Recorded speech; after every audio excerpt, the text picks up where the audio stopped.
नमस्कार, मेरा नाम है ओम प्रकाश यादव और आप देख रहे हैं वॉइस ऑफ रिपब्लिक। बिहार के और नेपाल के बॉर्डर और यूपी के बॉर्डर पर बसा हुआ ज़िला पश्चिमी चंपारण कई चीज़ों के लिए जाना जाता है। अपनी भौगोलिक पृष्ठभूमि, स्ट्रेटजिक लोकेशन के लिए। एक ज़माने में बगहा बिहार का चंबल कहा जाता था।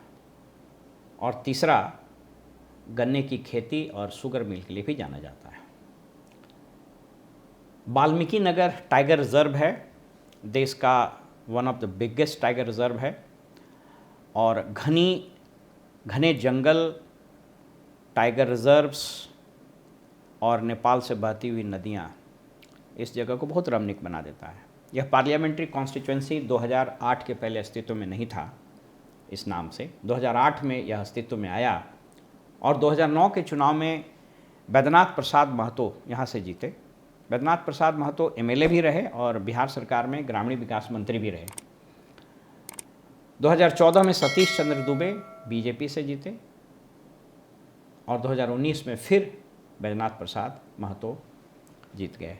उनकी मृत्यु हो गई और उनके पुत्र सुनील कुमार कुशवाहा वहाँ से जीते और इस तरह से वो सिटिंग एमपी है।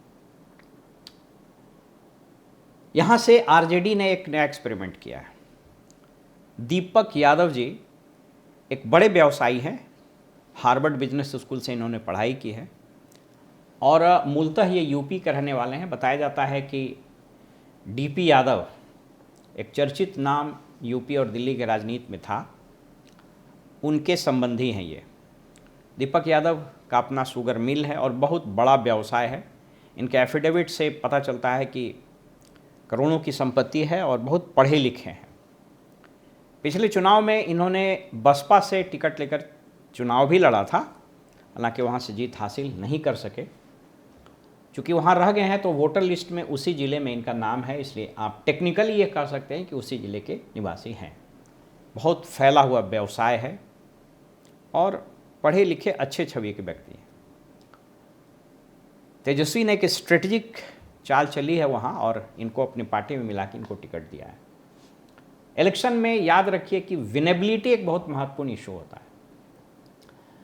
अब सुनील कुमार या सुनील कुमार कुशवाहा, जो कहीं आजकल एक फैशन चल गया है, एफिडेविट में इनका सुनील कुमार नाम है, लेकिन आजकल जाति की जो राजनीति है, कुशवाहा या यादव या सिंह या वो जरूर लिखते हैं लोग। जैसे उपेंद्र कुमार सिंह पहले लिखते थे जब वो विधानसभा में नेता प्रतिपक्ष है। बाद में जब कुशवाहा की राजनीति हुई तो उन्होंने उपेंद्र कुमार कुशवाहा या उपेंद्र कुशवाहा कहना शुरू कर दिया। एनीवे, तो ये दोनों के बीच में ये फ्रे है और वहाँ पर सुनील कुशवाहा के पास भंजाने के लिए, कहने के लिए कुछ नहीं। और एक बड़ी मज़ेदार बात है कि पिछले लोकसभा के चुनाव में या इवन विधानसभा के भी चुनाव में जब मोदी जी आते थे तो हमेशा कहते थे कि वहाँ के शुगर मिल को हम चालू कराएंगे।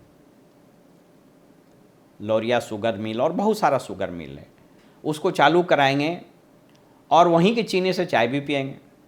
कई बार बोला उन्होंने। और मज़ेदार बात यह है कि इन इश्यूज़ पर आज तक एनडीए की सरकार ने पिछले कार्यकाल में कोई बैठक तक नहीं की।